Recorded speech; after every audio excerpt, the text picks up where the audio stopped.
My father-in-law was suddenly hospitalized. When I ran into the ward, the whole bloody family was already there, carrying on like a pack of galahs at feeding time.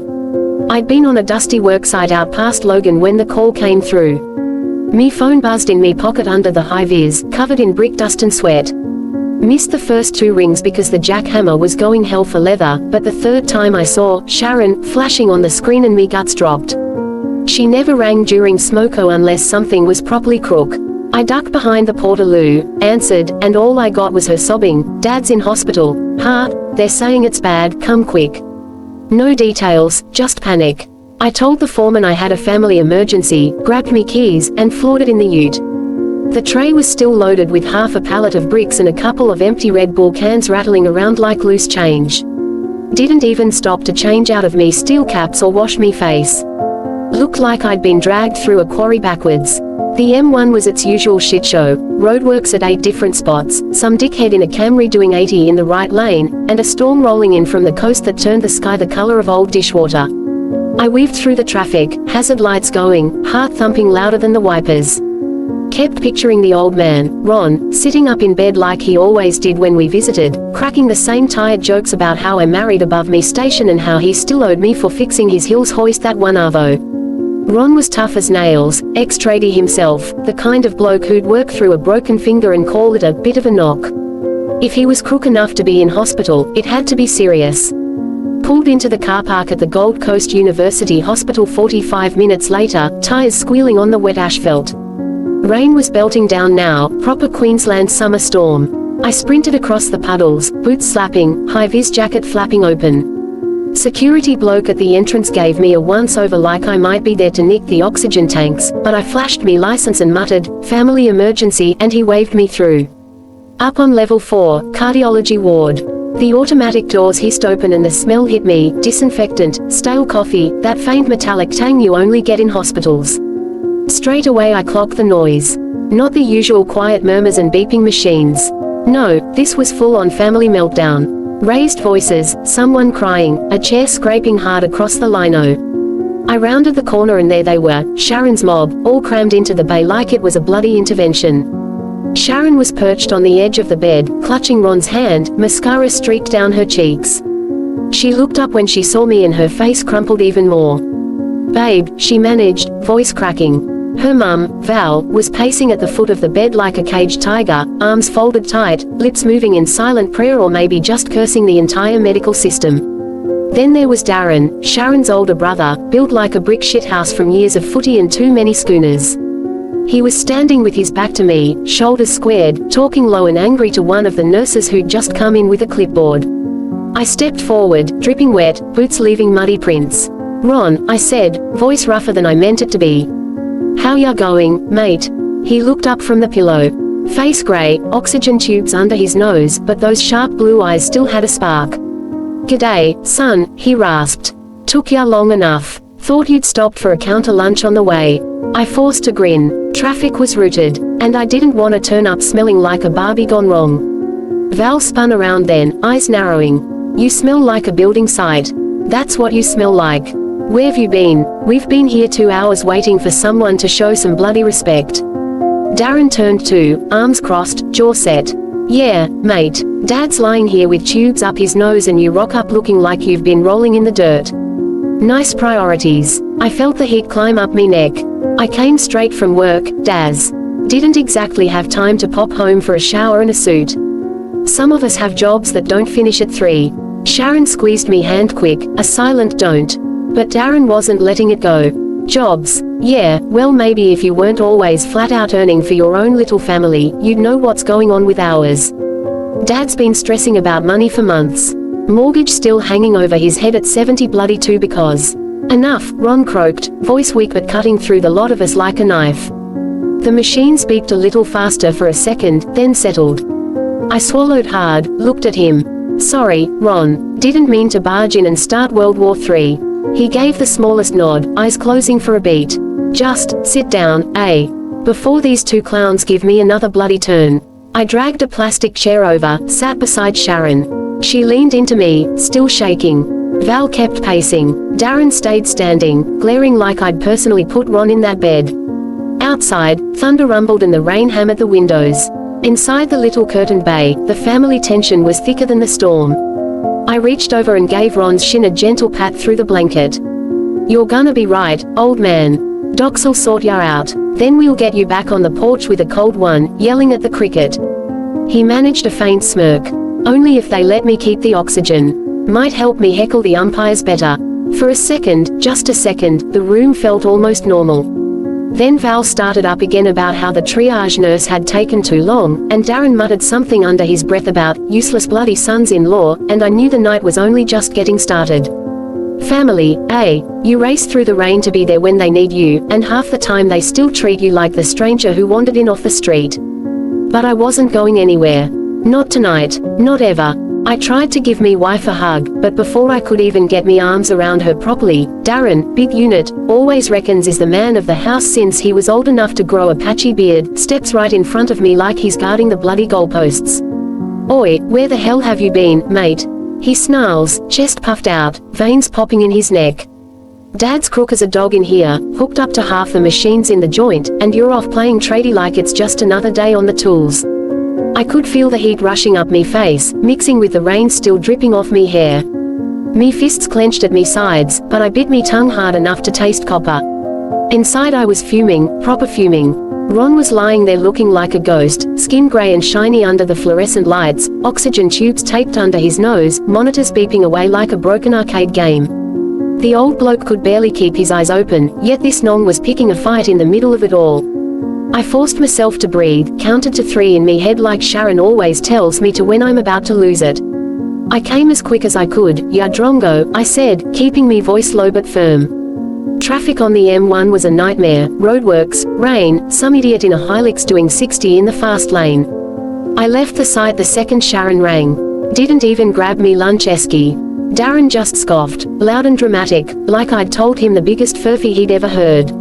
He turned back to Val, shaking his head. "See, always got an excuse. Typical, like I wasn't even standing there anymore." Sharon reached out and squeezed me forearm quick, her fingers cold and trembling, a silent plea to not escalate. I nodded once, but the knot in me gut was twisting tighter. Then the real shit hit the fan. A young nurse, early 20s, ponytail, clipboard in hand, pushed the curtain aside and stepped in to check Ron's vitals. She was all professional smiles at first, just popping in to take some readings, Mr. Thompson. But Val spun on her like she'd been waiting for a target. "About bloody time," Val snapped, voice echoing off the walls. "We've been sitting here for hours and no one's told us anything proper. You lot should have caught this ages ago. His blood pressure's been up and down for months. He's been short of breath walking to the letterbox, but oh no, the GP just says, take it easy. Now look at him. This is on you mob, negligence, that's what it is." The nurse blinked, trying to stay calm. "Ma'am, we're doing everything we can. The cardiologist is on his way, we've got him stabilized." "Stabilized?" Val cut in, arms flying. "He looks half dead. You call this stabilized? My husband's worked his whole life, paid taxes, and this is the thanks he gets. Shunted into a bed like he's just another number." I stepped forward, hands up like I was refereeing a scrap at the pub. "Easy, Val, let's just let the docs do their job, eh? Yelling won't make his heart any better." Darren saw his opening. He turned to me, voice booming loud enough for the whole ward to hear. Probably the old duck in the next bay with her hip replacement could hear every word. "Yeah, well if this useless prick had been around more, maybe Dad wouldn't have been stressing about the bloody mortgage he's still paying off for them. Carrying the lot of you while you're out there building fancy decks for other people. Maybe if you'd pulled your weight instead of sponging." That was it. Something snapped. I lost it proper. Stepped right up into his space, close enough to smell the cheap cologne and last night's Phoebe on his breath. "Mate," I said, voice shaking with the effort to keep it civil, "I've been busting me gut every single day, overtime, weekends, whatever it takes, so your sister and our 2 kids have a roof over their heads and food on the table. I've paid more towards that house than you ever have. You're the one who's never chipped in a cent, always rocking up with your hand out, borrowing the old man's mower, his trailer, his bloody money when the rent's due. Don't you dare stand there and lecture me about pulling me weight, you bludger." Sharon gasped. Val's mouth dropped open. Even the nurse froze mid-blood pressure check. Ron, weak as he was, lifted his head a fraction off the pillow and croaked out, "Enough." It was barely a whisper, but it cut through the noise like a chainsaw through timber. The machines beeped faster for a second, alarms threatening to go off. Darren's face went red, fists balling. "You wanna say that again, mate?" I didn't back down. "You heard me." The room erupted then, Val screaming that I'd ruined everything, that I was disrespectful, that I'd caused Ron's heart to race again. Sharon was in tears, pulling at me arm, begging us to stop. Darren shoved forward like he was gonna swing, chest bumping mine. "Outside, now. Let's sort this." Before it could go full brawl, 2 security blokes in navy polos burst through the curtain. "Folks, keep it down or you're all out. Hospital policy, no aggro on the ward." Val rounded on him too. "This man's upsetting my husband." Darren pointed at me. He started it, threatening me in front of Dad. I just stood there, breathing hard, staring at the floor. Ron reached out a shaky hand, touched me wrist. "Son," he whispered, eyes tired but clear, "don't let em get to ya.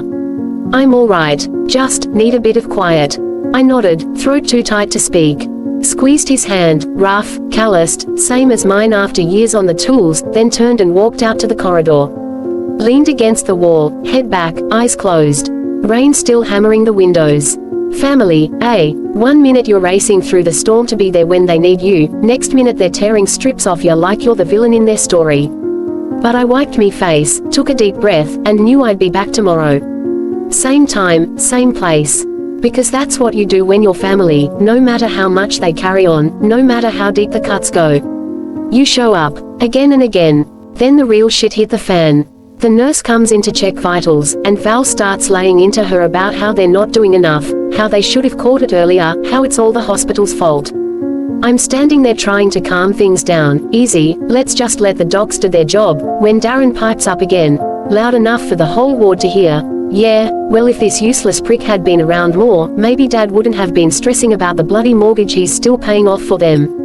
That was it. I lost it. Told him straight, "Mate, I've been busting me gut every day so your sister and our kids have a roof. You're the one who's never chipped in a cent, always sponging off your folks." The old man, weak as he was, croaked out, "Enough." But it was too late, the room erupted. The nurse, poor kid, probably only a couple years out of uni, froze with the blood pressure cuff half pumped on Ron's arm. Her eyes went wide as Val launched in again, voice climbing octaves. "You listen here, young lady. My husband's been complaining of chest pains for weeks, and your lot just hand him Panadol and tell him to lose weight. Now he's had a heart attack because no one took him seriously. I want to speak to the head doctor, right now." The nurse stammered, "Ma'am, I'm just here to monitor." "Don't ma'am me," Val snapped, pointing a shaking finger. "This is negligence. We'll be getting lawyers. You lot kill people with your waiting lists." I put a hand on Val's shoulder, gentle, but firm. "Val, come on. She's doing her job. Ron needs calm, not a bloody court case." She shrugged me off like I'd burned her. "Don't you touch me. You're the reason he's in this mess, always pushing him to help with your renos, your extensions, your bloody investment properties. He's 72, not your personal laborer." Darren seized the moment, stepping closer, chest out again. "She's right. You've been leaning on Dad for years. That mortgage, he co-signed because you couldn't get the loan on your own wages. Said it was temporary. Temporary my ass. 6 years later he's still paying half the bloody thing while you're out buying new utes and taking the kids to theme parks." Me blood was boiling now, proper volcanic. I could feel me pulse in me ears, louder than the monitors. "You don't know shit about our finances, Daz." Ron offered to help, insisted, actually. Said he wanted his grandkids in a decent house, not some shoebox rental like we grew up in. "And yeah, I pay him back every month, direct debit, you can check the statements if you're that bloody curious." "What have you done lately? Last I heard you were 3 months behind on your own rent, crashing at Mum and Dad's again." Sharon let out a sob, hands over her face. "Stop it, both of you. Dad's right there." But Darren wasn't stopping. He jabbed a thick finger into me chest. "You think you're the hero 'cause you swing a hammer. I've been here every weekend, mowing the lawn, fixing the gutters, taking Mum shopping. You show up when it suits, smelling like cement dust and attitude. That's bullshit and you know it," I shot back. "I've fixed every leak, rebuilt the deck, rewired the garage, stuff you wouldn't know how to do with a YouTube tutorial and a prayer. And I do it without asking for a cent or making a big song and dance." Ron tried again, voice thinner now. "Boys, please," but the machines started alarming, his heart rate spiking, oxygen SATs dipping. The nurse hit the call button quick smart.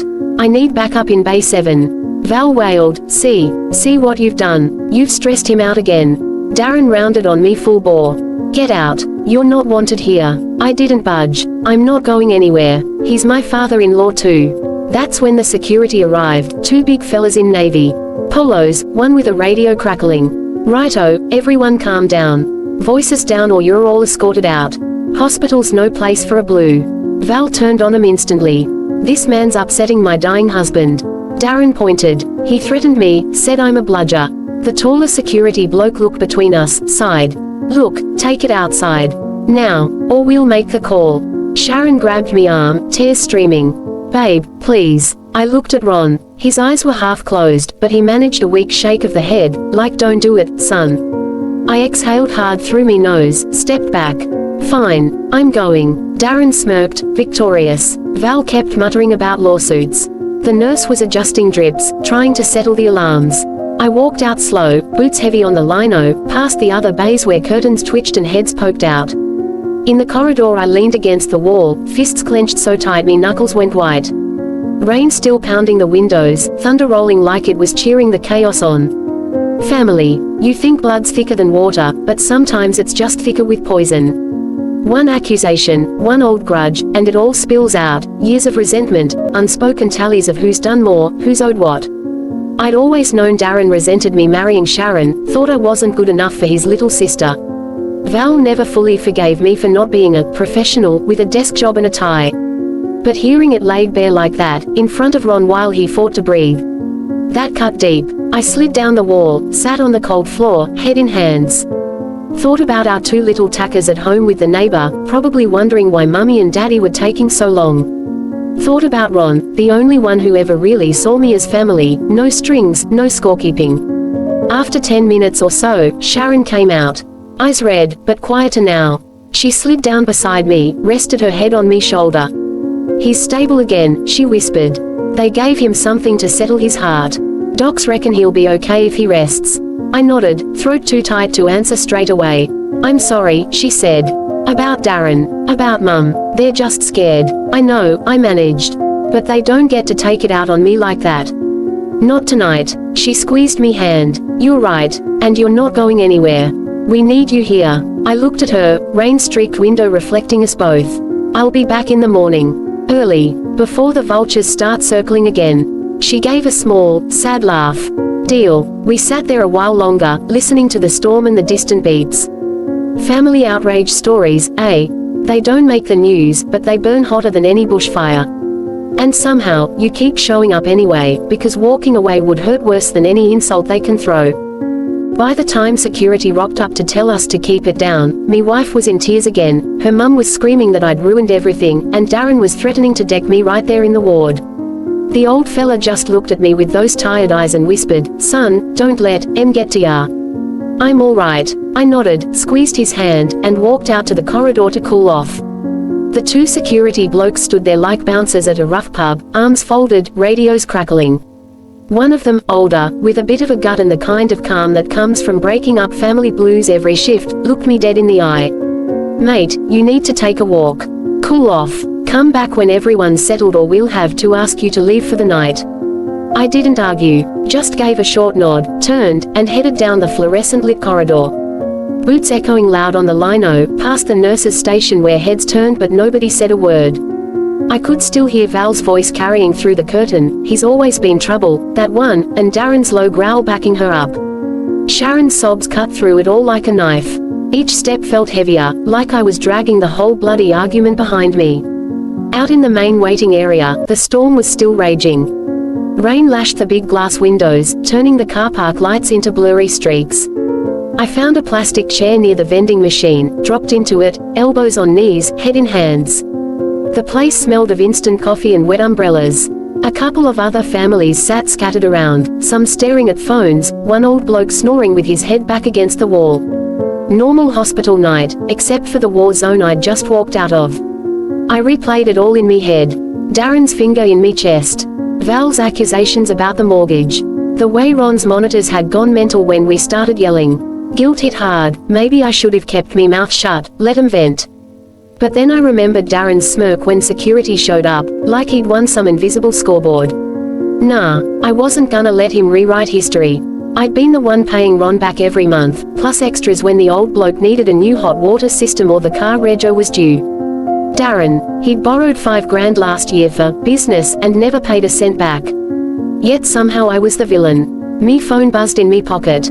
Sharon, I answered quick. Babe, her voice was small, hoarse from crying. Yeah, love, you okay? They've settled him, gave him something for the heart rate. Doc says it was a mild infarction, but he's stable now. They want him quiet tonight. I let out a breath I didn't know I was holding. Good, that's good. A pause. Darren and Mum are still carrying on. They're saying you should stay away tomorrow. I laughed, bitter. Yeah, they can try. I told them no, you're coming back. Your family. Another pause, longer this time. I could hear her sniff. I'm sorry, babe, for not backing you up in there. I froze. Seeing Dad like that, then everyone yelling. Hey, I said soft. You don't have to apologize. It's a shit show. We're all scared. Even Darren's scared. He just hides it behind being a loudmouth. She gave a watery laugh. Yeah, he's always been like that. Big tough guy till something real happens, then is lost. We talked a bit more, about the kids, how the neighbor had put them to bed with stories about dinosaurs. About how Ron had whispered to her after I left, tell your husband I'm proud of him. Always have been. That one hit me square in the chest. I swallowed hard, told her I'd be back at Sparrow's Fart, coffee in hand, no matter what. When we hung up, I sat there staring at the rain. Family outrage stories, they're the ones that don't make the papers, but they leave scars deeper than any. Headline, years of little digs, unspoken tallies, who paid for what, who visited more, who really cared. I'd always thought marrying Sharon meant marrying into her mob, full stop. But some days it felt like I was still auditioning, still proving I belonged. After maybe half an hour, the storm eased to a steady patter. I stood up, stretched, bought a flat white from the machine even though it tasted like burnt socks. Walked back toward the ward slow, boots quieter now. The security blokes were gone. Curtains were drawn around Ron's bay, lights dimmed for night shift. I didn't go in, just stood at the doorway a minute, watching Sharon sitting beside the bed, head on Ron's arm, eyes closed. Val was in the chair opposite, finally quiet, staring at nothing. Darren had stepped out, probably for a durry or to pace the car park. I didn't need to barge back in tonight. Tomorrow would come soon enough. I'd rock up early, high-vis swapped for clean jeans and a fresh shirt, coffee for Sharon, maybe a packet of Tim Tams for Ron if the nurses allowed it. I'd sit there, hold his hand if he let me, tell him the footy scores when he woke up. And if Darren started again, I'd keep me cool, not for him, for Ron. For Sharon, for the kids who'd one day ask why Grandad always smiled when I walked in the room. Because that's what you do when you're in it for the long haul. You cop the spray, you swallow the pride, you show up anyway. Family's messy, loud, unfair sometimes. But it's yours. And you don't walk away from yours, no matter how much they carry on. I turned, headed for the lift. Rain had stopped. Sky clearing. New day coming.